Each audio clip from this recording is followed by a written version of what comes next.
প্রায় ৩ মাস পর মে দিবসে রাজপথে আওয়ামী লীগ বিএনপির শোডাউন। সব রাজনৈতিক দলকে সরকারের বিরুদ্ধে ঐক্যবদ্ধ হওয়ার ডাক মির্জা ফখরুলের।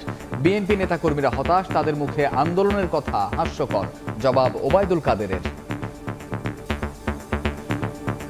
সব মানুষ তারা মনে করছে যে এই সরকারের আমলে তাদের ন্যূনতম যে অধিকার, সেই অধিকারটুকু কেড়ে নেওয়া হয়েছে। তাদের মুখের বিষ আরো উগ্র হয়ে উঠছে। সকল রাজনৈতিক দল, মত পথ, সংগঠন, ব্যক্তি ঐক্যবদ্ধ হন। আপনাদের অধিকারকে আপনারা ফিরিয়ে আনার জন্য আন্দোলন সংগ্রামে ঝাঁপিয়ে পড়েন। কর্মীরা ক্লান্ত, নেতারা হতাশ। বিএনপির মুখে আন্দোলন কথাটা শুনলে ঘোড়াও মনে হয় আছে। দেখছিলেন প্রধান শিরোনাম। সন্ধ্যার সময় সঙ্গে আছি আমি কামরুজ্জামান মামুন। এবার অন্যান্য শীর্ষ সংবাদ। ন্যায্য পাওনা থেকে শ্রমিকদের বঞ্চিত করলে আন্তর্জাতিক খ্যাতিসম্পন্ন ব্যক্তিকে ছাড় দেয়া হবে না, বললেন প্রধানমন্ত্রী। মালিকদের বিলাসিতা কমানোর আহ্বান। আগামীকাল দেশের অনেক জায়গাতে বৃষ্টিপাতের সম্ভাবনা আছে। অবশেষে বৃষ্টির সুখবর দিল আবহাওয়া অফিস। কাল থেকে স্থায়ী হবে ৪-৫ দিন। গ্রামগঞ্জে লোডশেডিংয়ে দিশেহারা মানুষ, কলকারখানায় উৎপাদন ব্যাহত।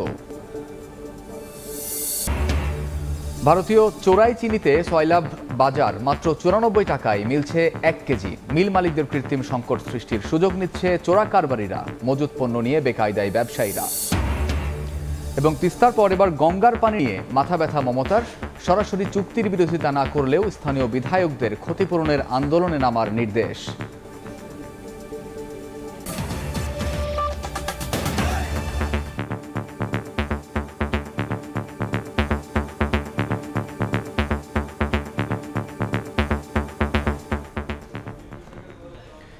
প্রায় ৩ মাস পর মহান মে দিবসে রাজপথে শোডাউন করল আওয়ামী লীগ বিএনপি। আবারও সরকারের বিরুদ্ধে সব রাজনৈতিক দলকে ঐক্যবদ্ধ হওয়ার ডাক দিলেন বিএনপি মহাসচিব মির্জা ফখরুল ইসলাম আলমগীর। তিনি বলেন, শুধু অতি ডান অতি বাম নয়, গণতন্ত্রপন্থী সবাই সরকারের পতন চাই। নয়াপল্টন কেন্দ্রীয় কার্যালয়ের সামনে শ্রমিক সমাবেশে নেতারা দাবি করেন, বুলেটের জোরে বেশি দিন ক্ষমতায় টিকে থাকতে পারবে না সরকার। নেতারা বলেন, সরকারের পতন না হলে প্রতিষ্ঠিত হবে না জনগণ কিংবা শ্রমিকের অধিকার। এই একদলীয় স্বৈরাচারী সরকার বুলেটের জোরে ক্ষমতায় এসেছে, মানুষের ভোটের জোরে নয়। এবং এ কারণেই তারা সুষ্ঠু নিরপেক্ষ নির্বাচনকে বাংলাদেশ থেকে নির্বাসনে দিয়েছে। এই দেশের জনগণের মুক্তি, এই দেশের শ্রমিকের মুক্তি, এই দেশে রিকশালার মুক্তি, এদেশের ঠেলাগাড়ির মুক্তি, এদের সকলের মুক্তি নিতে হচ্ছে এই অবৈধ সরকারের অপসারণের উপর। প্রধান অতিথির বক্তব্যে মির্জা ফখরুল ইসলাম আলমগীর জবাব দেন মঙ্গলবার দেয়া প্রধানমন্ত্রীর বক্তব্যের। বিএনপির মহাসচিব বলেন, শুধু অতি ডান অতি বাম নয়, সবপন্থী মানুষ সরকারের বিদায় দেখতে চায়। আজকে শুধু অতি বাম অতি ডান নয়, আজকে সমগ্র বাংলাদেশের কিছুক্ষণ আগে সমস্ত মধ্যপন্থী শুধু নয়, সব মানুষ যে কোনো পন্থারই হোক, তারা মনে করছে যে এই সরকারের আমলে তাদের ন্যূনতম যে অধিকার, সেই অধিকারটুকু কেড়ে নেওয়া হয়েছে। উনি আরেকটা কথা বলছেন যে আমাদের অপরাধ কি? আমাদের অপরাধ আপনার গণতন্ত্রকে ধ্বংস করেছেন। সরকারের বিরুদ্ধে সব রাজনৈতিক দল ও সংগঠনকে ফের ঐক্যবদ্ধ হওয়ার ডাক দেন মির্জা ফখরুল। এখন আর আমাদের চুপ করে বসে থাকতে চলবে না, আমাদেরকে জেগে উঠতে হবে। আমাদের সকলকে আজকে ঐক্যবদ্ধ হয়ে আমি আহ্বান জানাচ্ছি, আজকে সকল রাজনৈতিক দল, মত পথ, সংগঠন, ব্যক্তি, বিশেষ করে শ্রমিক সংগঠনকে সবাই ঐক্যবদ্ধ হন। আপনাদের অধিকারকে আপনারা ফিরিয়ে আনার জন্য আন্দোলন সংগ্রামে ঝাঁপিয়ে পড়েন। আন্দোলন নিয়ে সমালোচনাকারীদের উদ্দেশ্যে দলটির নেতারা বলেন, বিএনপি চেষ্টার কমতি করেনি, সরকারের নিষ্ঠুর দমননীতির কারণে আন্দোলন সফল হয়নি। আফজাল হোসেন, সময় সংবাদ, ঢাকা। এদিকে আওয়ামী লীগ নেতারা বলছেন, বিএনপির নেতারা হতাশ, কর্মীরা ক্লান্ত। দলটির মুখে আন্দোলনের কথা হাস্যকর বিষয় হয়ে দাঁড়িয়েছে। আন্তর্জাতিক শ্রমিক দিবস উপলক্ষে বঙ্গবন্ধু এভিনিউতে শ্রমিক লীগ আয়োজিত সমাবেশে ক্ষমতাসীনরা বলেন, আওয়ামী লীগই সময়ের শ্রমিকদের নানাবিধ সুযোগ সুবিধা নিশ্চিত করা হয়েছে। এতে যোগ দিয়ে নেতারা বলেন, বিএনপি নিজেরাই নিজেদের কারণে ধ্বংস হয়ে যাচ্ছে। গত 15 বছর আগে আমরা কোথায় ছিলাম? এই বাংলাদেশ ছিল বিশ্বের সবচেয়ে দরিদ্রতম দেশ। বাংলাদেশ ছিল মানুষের মাথা পিছু আয় ছিল $540। আজকে সেই বাংলাদেশকে আজকে $2824 আজকে মাথা পিছু আয় হয়েছে। 71 শক্তি তারা এবং তাদের পশ্চিমে মিত্র যারা এই বাংলাদেশকে কখনো স্বাধীন রাষ্ট্র হিসাবে মানতে পারে নাই, যারা এই বাংলাদেশকে সবসময় শোষণ করেছেন এবং শোষণের জায়গা ক্ষেত্র হিসাবে বিবেচিত করে আছেন, তারা আমাদের এই দেশের সাধারণ মানুষের উত্থানকে মেনে নিতে পারে নাই। প্রধান অতিথির বক্তব্য রাখেন সাধারণ সম্পাদক ওবায়দুল কাদের। বলেন, বিএনপির আন্দোলনের হুমকি রীতিমতো হাস্যকর বিষয় হয়ে দাঁড়িয়েছে। তাদের মুখের বিষ আরো উগ্র হয়ে উঠছে। কর্মীরা ক্লান্ত, নেতারা হতাশ। এখনো আন্দোলনের হাতটা বিএনপির মুখে আন্দোলন কথাটা শুনলে ঘোড়াও মনে হয় আছে। যুক্তরাষ্ট্রের প্রতি ইঙ্গিত করে ওবায়দুল কাদের বলেন, বিএনপি যাদের কাছে নালিশ করত তারাই বিপাকে আছে। যাদের কাছে নালিশ করতেন তাদেরও বেসামাল অবস্থা। এখন আমেরিকায় আরব বসন্ত, সমস্ত 40টা ইউনিভার্সিটি ফিলিস্তিনিদের পক্ষে আজকে বিক্ষোভ করছে। আওয়ামী লীগ সরকার শ্রমিক বান্ধব সরকার। শেখ হাসিনা সরকার শ্রমিকদের উন্নয়নে যত কিছু করেছে তা অন্য কোনো সরকার করেনি বলেও মন্তব্য করেন আওয়ামী লীগের সাধারণ সম্পাদক একের পর এক। হাতিকুর রহমান তামাল, সময় সংবাদ, ঢাকা। ন্যায্য পাওনা থেকে শ্রমিকদের বঞ্চিত করলে আন্তর্জাতিক খ্যাতিসম্পন্ন ব্যক্তিকেও ছাড় দেওয়া হবে না। মহান মে দিবসের আলোচনা সভায় একথা বলেছেন প্রধানমন্ত্রী শেখ হাসিনা। রাজধানীর বঙ্গবন্ধু আন্তর্জাতিক সম্মেলন কেন্দ্রে আয়োজিত আলোচনা সভায় যোগ দেন প্রধানমন্ত্রী শেখ হাসিনা। এ সময় মৃত্যুজনিত কারণে আর্থিক সহায়তা, চিকিৎসা সেবা ও শিক্ষাবৃত্তি ক্যাটাগরিতে 10 শ্রমিক ও পরিবারের সদস্যদের হাতে অনুদানের চেক তুলে দেন সরকার প্রধান। শ্রম অধিকার ইস্যুতে বাংলাদেশের ওপর পশ্চিমা খবরদারির কথা উল্লেখ করে প্রধানমন্ত্রীর পাল্টা প্রশ্ন, বাংলাদেশের সমান আইএলও কনভেনশন অনুস্বাক্ষর করতে পেরেছে কি যুক্তরাষ্ট্র?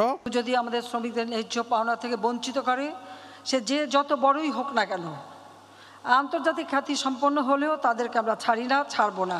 আইএলওর কনভেনশন যতগুলি জাতির পিতা বঙ্গবন্ধু করে গিয়েছিলেন, এরপরে বাকি যতগুলি কনভেনশন এবং প্রোটোকল আওয়ামী লীগ ক্ষমতায় এসে সেগুলি আমরা সই করেছি। এমনকি আমেরিকাও কিন্তু করে নাই। যদিও তারা প্রশ্ন ওঠে আমাদের কাছে শ্রমিকের কল্যাণ, আমি যদি জিজ্ঞেস করি যে তারা কয়টা আইএলও কনভেনশন বা প্রোটোকল সই করেছে, তার মধ্যে জবাব দিতে পারবে না। প্রধানমন্ত্রীর বক্তব্যে উঠে আসে, মালিকদের যেমন নিজেদের বিলাসিতা কমিয়ে শ্রমিক স্বার্থ দেখতে হবে, তেমনি কারো উস্কানিতে প্রভাবিত না হয়ে নিজেদের কল্যাণে কর্মস্থলের ক্ষতি করা থেকে বিরত থাকতে হবে শ্রমিকদের। আমি জানি আমাদের দেশে কিছু কিছু ভাড়াটা লোক, আমি বলবো কথায় কথায় তারা শ্রমিকদের নিয়ে রাস্তায় নামার চেষ্টা করে। আপনাদের কোনো অসুবিধা যদি হয়, আমার দুয়ার খোলা, আপনারা যোগাযোগ করতে পারেন। কোনো সমস্যা হলে সেটা বলবেন, কিন্তু কারো প্ররোচনায় নিজের রুটি রুজি যেখান থেকে আসবে, ভাত কাপড় আসবে, কর্মসংস্থান হবে, সেটাকে যেন কোনো রকম ধ্বংস করা না হয়, সেটা আপনারা অবশ্যই যত্নবান হবেন।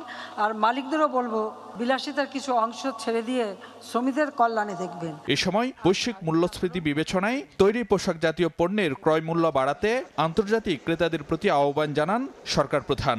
যতবার সরকার এসেছি। ফারুক ভিয়া, রবিন, সময় সংবাদ, ঢাকা।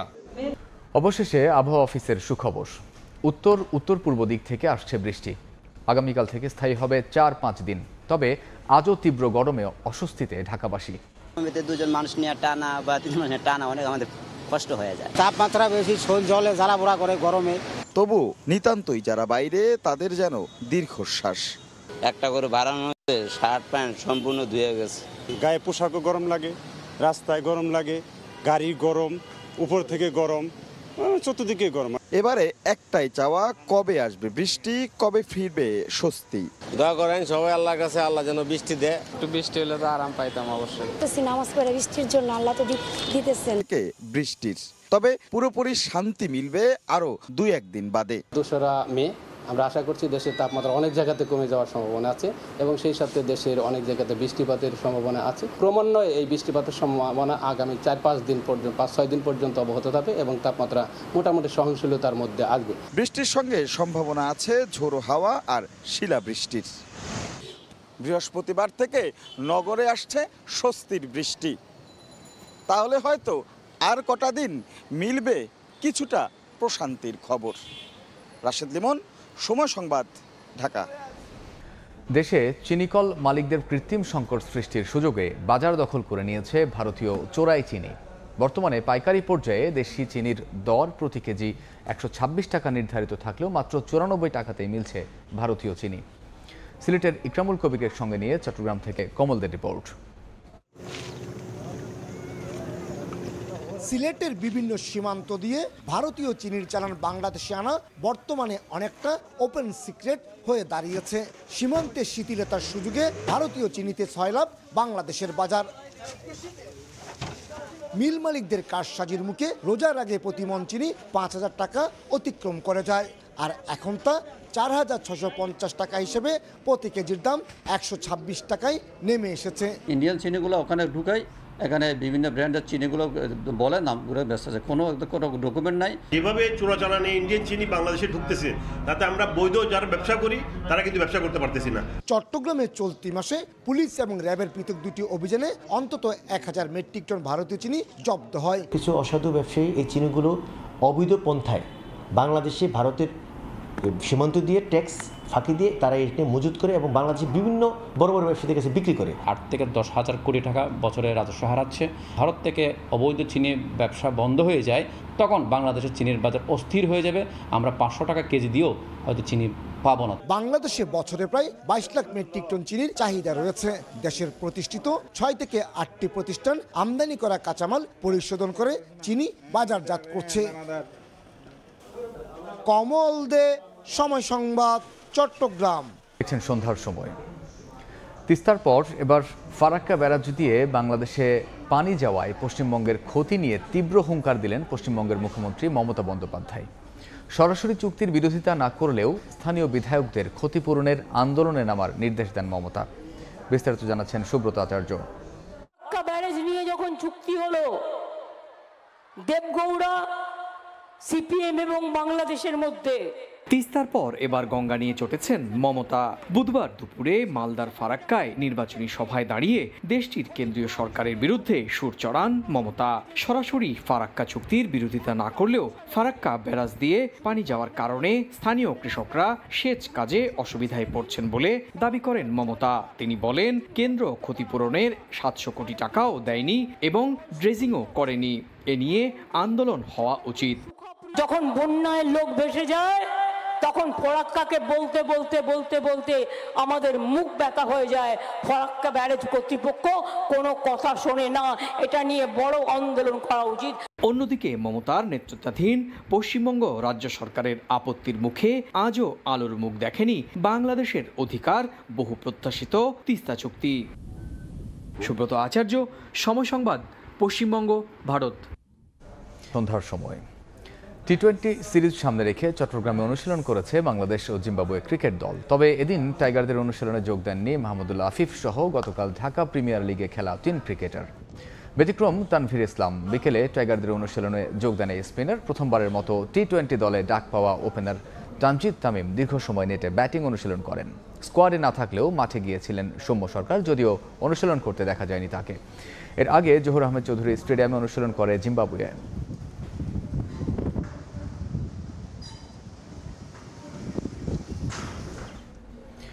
এ পর্যায়ে শীর্ষ সংবাদ জানিয়ে দিচ্ছি আরেকবার। মে দিবসে আওয়ামী লীগ বিএনপির শোডাউন। সব দলকে সরকারের বিরুদ্ধে ঐক্যবদ্ধ হওয়ার ডাক মির্জা ফখরুলের। তাদের মুখে আন্দোলনের কথা হাস্যকর, জবাব ওবায়দুল কাদেরের।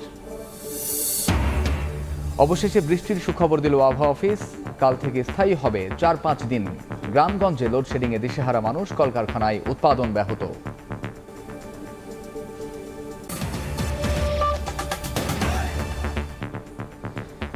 এই ছিল সন্ধ্যার সময়। জনপদের সময় সঙ্গে থাকবেন ইমদাদ। মামুন, আপনাকে ধন্যবাদ। জনপদের সময় নিয়ে ফিরছি কিছুক্ষণ পর, সঙ্গে থাকুন সময়।